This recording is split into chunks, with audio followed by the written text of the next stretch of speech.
bato bayebi ngai bomona ngai soki na kebitumba na porate na lingaka échec te et puis na ndimi te na kosu mpa na nga kombo échec ezaka te.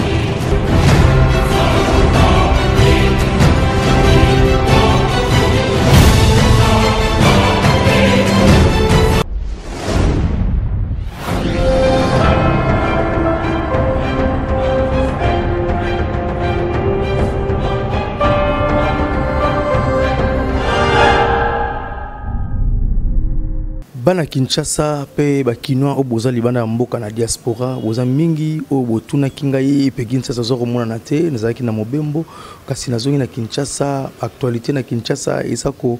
yebisa biso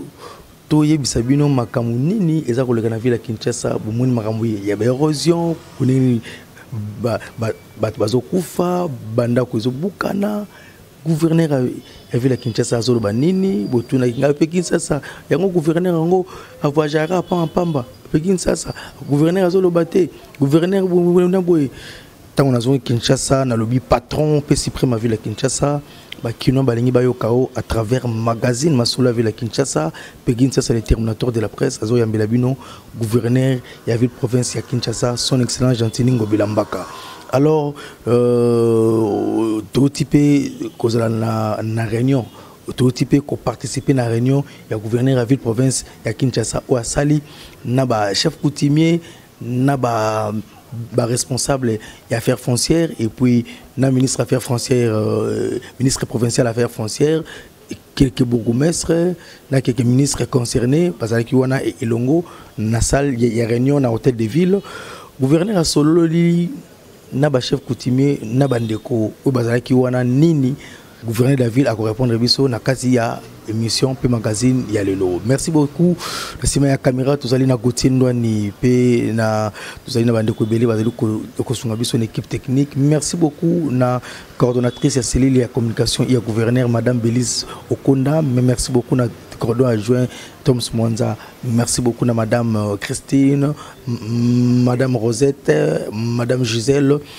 John, Frida Loussala, équipe Mobima Boris. Oui, je dis merci. Vous avez vraiment ébélé, fiston. Vous allez pour soutenir Moussala et Salama qui tourne à niveau de la cellule de communication. Merci pour Mbote Mingi, la conseiller politique et la communication Gracien Sakala. Merci à conseiller junior. Merci beaucoup à Chicho Idambito, le spécial. Merci beaucoup à Serge Mbaka très très fort et crédible. Merci beaucoup à Cordon Emmanuel Poutou. Merci beaucoup à Ernest Modoua, le parsec du gouverneur. Petro Bossanara jamais le directeur du cabinet du gouverneur, maître Freddy Bonzeke Iliki. Attention à Inkebanade, Petro Bossanara te. Bande konyo so bozwami libanda ya mboka na diaspora, pe bozwami na niveau ya Kinshasa. Pour Rolanda magazine oyo esala visibilité à gouverneur à ville province ya Kinshasa. Mon amboka Gentili Ngobila oti kuza na réunion na ba chef coutumier na ba konzi responsable ya affaires foncières ba ministre concerné na quelques bourgmestres au pays bazaki concerné bosolo nini na réunion ngo pona bana Kinshasa ba bananu masolo ngo le kakinini bo ozali masolo vila Kinshasa il faut te ba vérité ko malelo o solo la na bana kin et puis ba question oyo na reposer et outil na bana Kinshasa na rappelé bango kaka ba mesure on a zwaki ta on a comment qui gouverneur ça fait 5 mois lelo na ipsaki bango était désormais na ville ya Kinshasa pour na ko kabola mapango il faut que ça ko viabiliser esika wana ko bongisa esika nini balabala ekoleka ko bongisa esika nini régie des eaux ekozala esika nini ba école ekozala esika nini wenze ekozala esika nini snel pe ekozala esika nini ba magasin ba wenze pe ba pharmacie na ba alimentation ekozala parce que ba tuba na ba quartier wana il faut bâtir na bana na ba kelasi il faut pe moi dispensaire ezala esika nini sur ma beli bokono ba yeba nini ya ko misal sanzoto donc yango tobi viabilisation en français dans le côté en français to sangaki bango ba mekalsu ko kabola mapango na désordre te mboka na biso tozwaki lipanda na 1960 tant aujourd'hui pendant 1960 Nakatia et Ngumba Kinshasa tous avez bongo 400 000 habitants. Même 400 000 habitants, vous avez 360 000 habitants en 1960.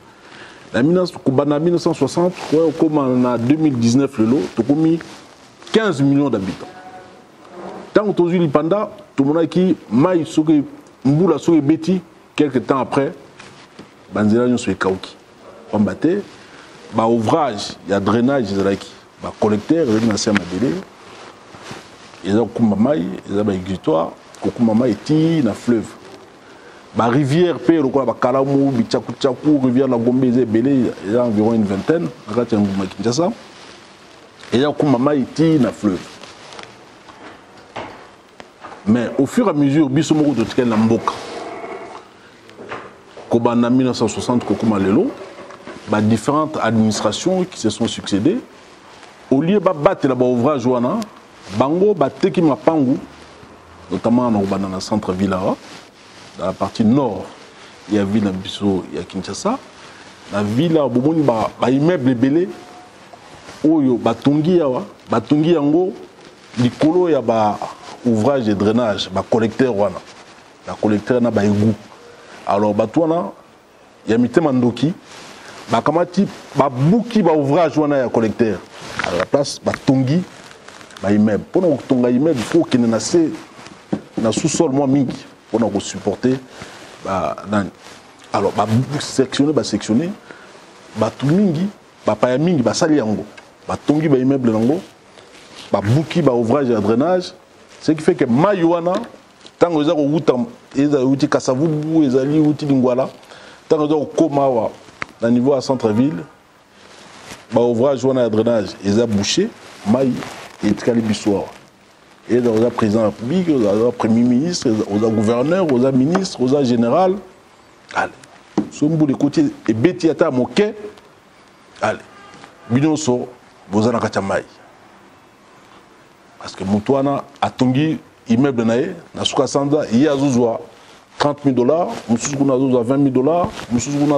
a 70 000 $. Alors, Bisso, Nyo Sobana Congo, il faut tous en avoir un parce que Batongi, ouvrage. Na investigation tout ça qui t'aurait que Bossola qui na chef de l'État, garant de la nation, Félix Antoine Tshilombo Tshisekedi, au singa qui to pesa mon kondilikani moko ya forum moto conférence moko pour na érosion za salama bato musu batongi na la place où fallait pas batonga Bossola qui nini est-ce que tu aurais un moment vérité wana pour bakina baeba sona tata mokonzi ekolo toza ko sala commission, on a tout ça la conférence, il y a tout ça la commission. Commission, on a tout ça au salon pour identifier banda ko nyonso ba immeuble nyonso ba tongi ni kola ba ouvrage et drainage. Pe tout doit décision soit il y a ko buka banda ko wana pe ko réparer ba ouvrage et drainage soit ko organiser déviation ndeni to ko dévier yango na sia mabele mais na mbuka o ya biso en pleine expansion ba ouvrage à drainage il fallait comme ebelé parce que to kuta yango ezaki mandambu o le to comme sango ebelé to na population muke biso to buki yango to comme sango susu muke donc situation ba inondation yo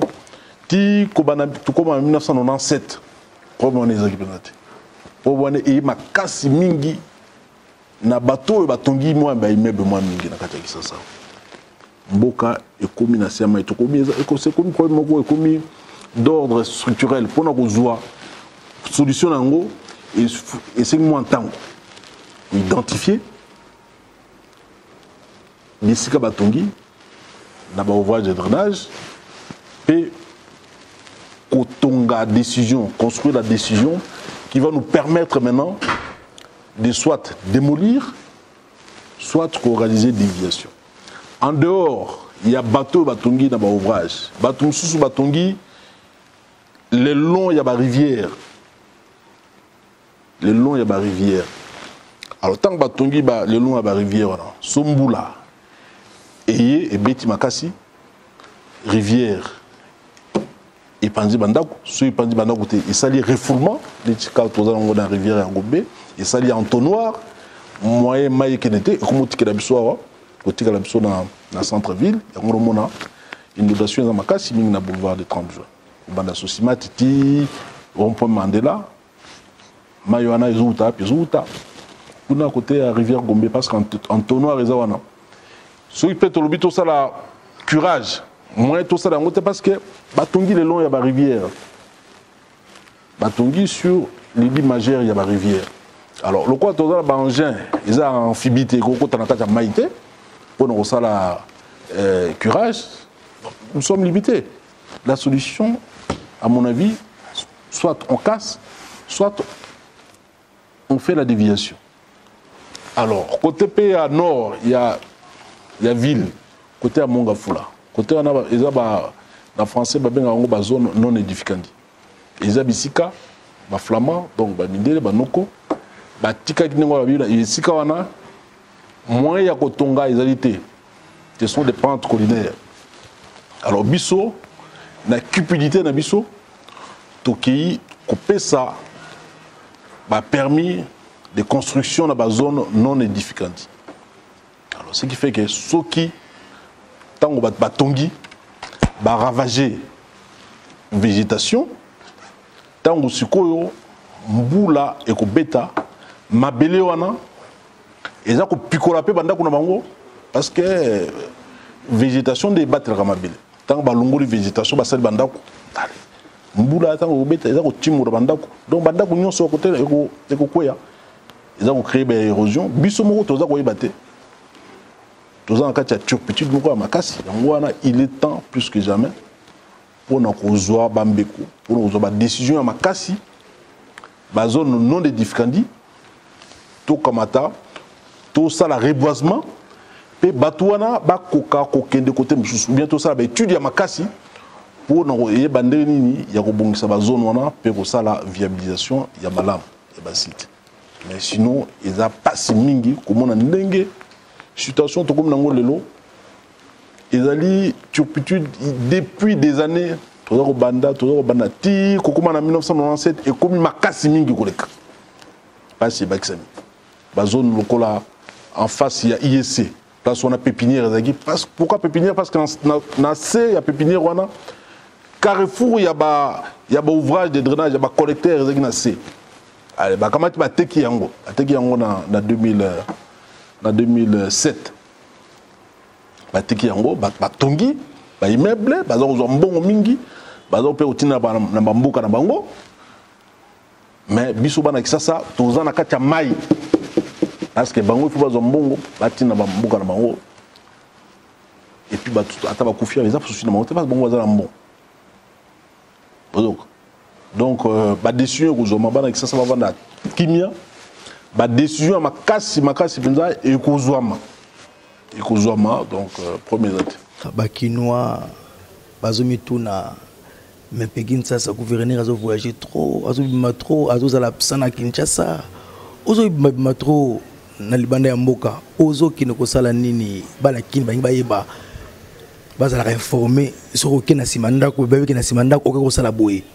ozo bima trop ozo bima trop voyager trop na kini babi mais peki gouverneur gentini ngobila mbaka azo voyager trop pona nini gouverneur aza mobembo te situation nyonso oyo eza koleka na Kisasa azali kolanda makasi na ngene mobembo pona otala ndeni ya ko résoudre première mobilité na Kuala Lumpur etika na zaki ba pesi biso don il y a 10 km il y a train aérien ezali plaisir makasi pona biso et au sein biso pona la première mobilité to na première mobilité makasi premier transport makasi ya wana kati ya ville ya Kinshasa donc il faut tout luka ba solution venir revendre te na revendre ta vanda ka revendre ka ya pambate il faut luka ba solution pour na robongisa ba comme mingi ba défi ebele o to tondi dango na kati ya Kinshasa et puis gouverneur à la gestionnaire il faut ba bon à la gestionnaire na yebi ko ça la organiser division de travail naza na vice-gouverneur, naza na ministre, naza na directeur de cabinet, naza na conseiller, naza na bureau d'études, ceux qui attendent la qualité,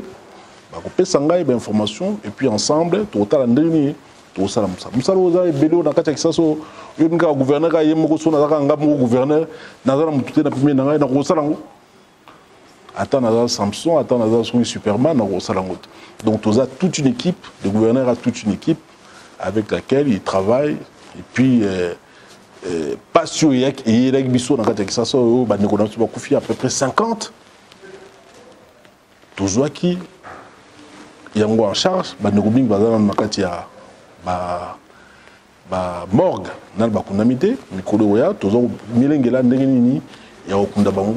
et puis bisika bango banoko vanda wana sur des zones non édificandi bango baki otonga banda kokuna bon mabe bango basaki eza bayebagite mais bato basali mabe mingi koleka ezali ba chef de division ya ba affaires foncières oyo bapesi mo mikanda ya okeno kotonga sur des zones non édificandi donc sur ba pente collinaire sur bisika oyo batu bakoki kotonga te situation oyo tozala ngo na kati ya Kisasa ezali oyo wana moto akosa binote bana Kisasa ezali nde ndenge wana bato mususu badongolo miso ba profiter ko ba gouverneur azali ça fait 5 mois tozali to kutu situation wana toza ko bongisa malem beto okende ataba Kinshasa bopeto Gentili Ngobila Mbaka ekini bopeto yo mozo mona ndeni est-ce que vous évoluez quand même ils ont évolué tout a évolué ça va Kin Mopeto. Le longa mongo na kati mbula na liki devant Willery na moli mbule beti makasi mais Willery ezindité c'est-à-dire que musala to sali ya ba kirage ya ba caniveau ya ba valoir ezali komonana malembe to za kokende ça fait déjà 5 mois et demi 5 mois si je me trompe pas au Kouti Kinshasa ngondeni ntango zui bâton de commandement ya ville Kouti makambo ebele Kouti banyongo to Kouti ndengeni to Kouti sava bakino balinga bakeso yango bakino batuna na bapembeni Kouti ndengeni kinanga Kouti ndengeni répondre bakino bayokao. Pendant plus de 12 ans la ville n'a pas été gérée, nous sommes en train de reprendre les choses en main, petit à petit. Nous avons à 36 mois. Depuis que je suis là, chaque mois, au Futama, sans problème. Les gens sont payés, il y a un salaire assez, moi salaire, je pense que toute mobilisation à recette, les agents assez, tout ça au Bunda, Makasi pour mobilisation et Mata, peut tout réaliser, action, programme ou tout ça ou tout ça qui dans l'Assemblée provinciale. Moi, je Gentili Ngobila message nini oko lancer na population na yo ya Kinshasa bana kinwaza kolanda yo et surtout il faut sensibilisation oui sensibilisation mais il faut utana monoko na yo moko patron ya ville ya Kinshasa pe suprême ya ville ya Kinshasa o na yebi ke Gentili Ngobila Mbaka na no sala likambo ratate oza kino ya solo ba kino lelo bazana confiance na yo malgré que batontima badongolo meso bazanga raté message ni oyo ça va kino nyoso bazuli bako tala lelo na magazine masula ville Kinshasa ya Peginsa c'est le terminateur de la presse bakambe belé ko sala ma piba na Kinshasa ba ko sepela ba ko kama ba ko sepela makasi na gouverneur na bango ba ko sepela pe na ville na bango pour ça ba défi o to kuti mais il faut to longa yango ngai Ngobila na bina ngana na ibina ngama kama beshek soki na koti bitumba yeba na gagner ndenge za voilà merci botina ngai na lokela bino Gentili Ngobila Mbaka gouverneur ya ville Kinshasa Modeste Mpeti yo yebi na zuli bino gouverneur a sololi na bino boyoki oyo asepelité yena nzambe na ye ope asepeli yena nzambe na ye. Dans la tente, le bar Odin Ritou Meton, qui veut dire en français qu'il m'écrit na qui compte le bar nous montre comme on a fois kwandi. Gouverneur de la province à Kinshasa, azali pena mutu ou lingi changement à Kinshasa.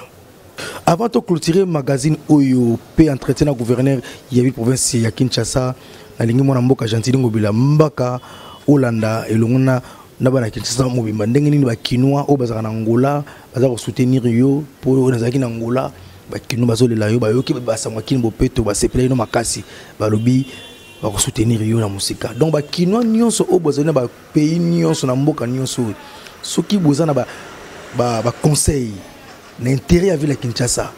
numéro ezana na ko voyager na ko futa billet na ko avion na ya bosola bona na no pesa gouverneur conseil bon to clôturer émission na biso na Chantini Ngobila Mbaka le gouverneur compétent ya ville ya Kinshasa ça n'engage que moi beto e baou différencier na.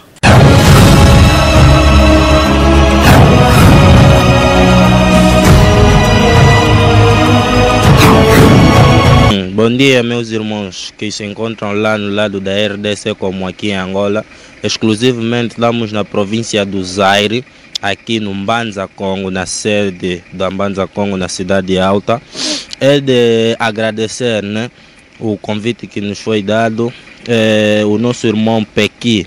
proveniente de lá da RDC, que se encontra aqui, veio com a justa causa de nós abraçarmos a campanha que o nosso excelentíssimo governador Chantini Ngobila. É uma causa justa, então nós também que nos encontramos aqui no lado de Angola,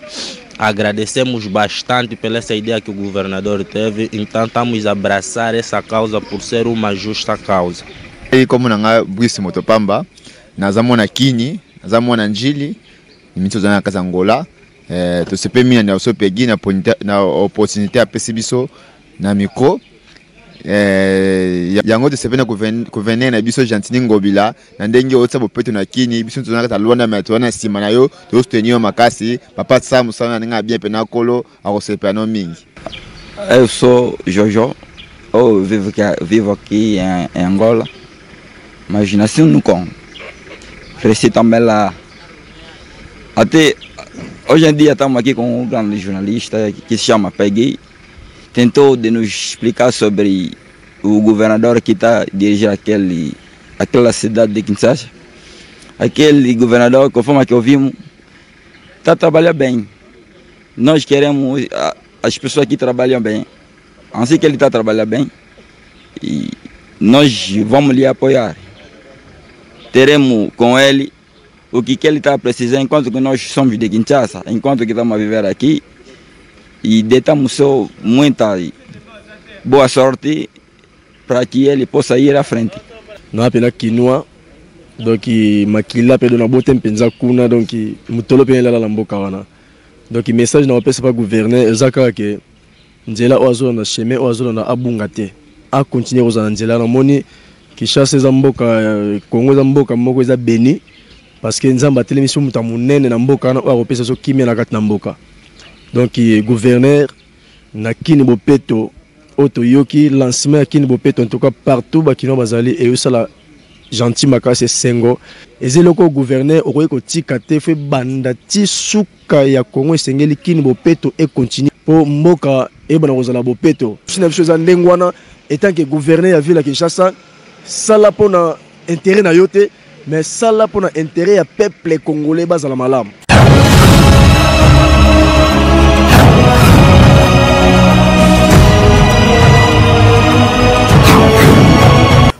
To komi vraiment na suka ya entretien na biso na mwana mboka Chantini Ngobila Mbaka. Merci na yo mwana mboka Chantini Ngobila Mbaka. Et donc pese biso opportunité ya rosolo na yo pour bakino ande basinga libongo. Merci beaucoup na nengo za ko considérer magazine Masolo la ville ya Kinshasa, magazine oza ko accompagner na visibilité na ba activité na yo. Merci beaucoup na bande nyonso yo bozotala biso partout. Merci beaucoup na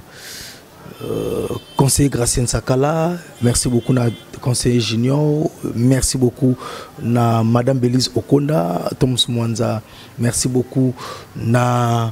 Junior Botoko, merci beaucoup na Bandeko Nyonso Obozwami Bipai na Bipai et surtout na Serge Mbaka, merci beaucoup na Bandeko Nyonso Obozwami na monde entier, surtout ba Kinoa Obozali Bandande Mboka Obozo soutenir magazine Oyo.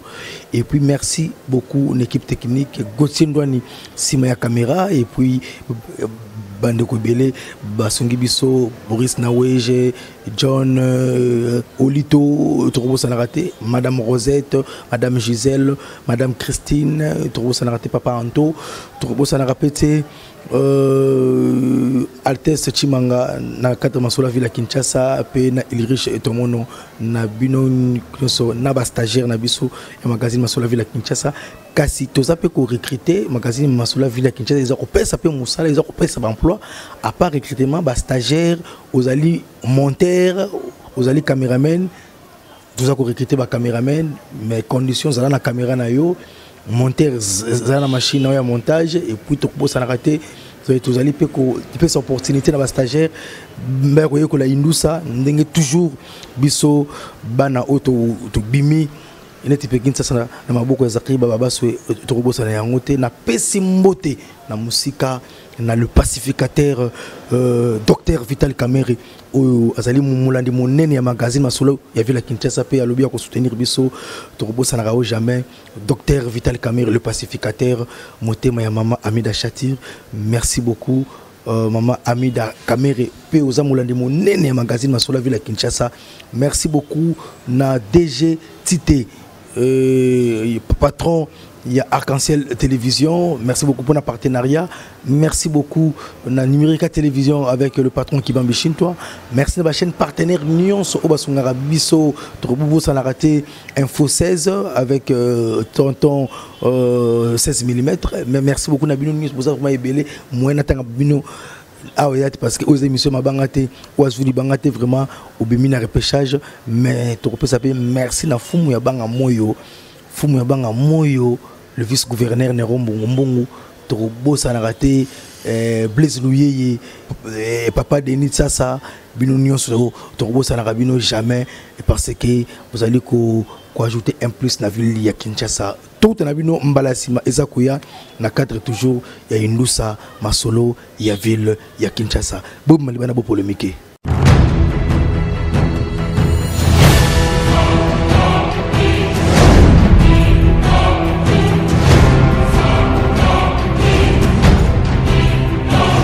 bato bayebi ngai babomona na ngai soki na kebitumba na prorate nalingaka échec te epuis na ndimi te na kosu epa na ngai nkombo échec ezaka te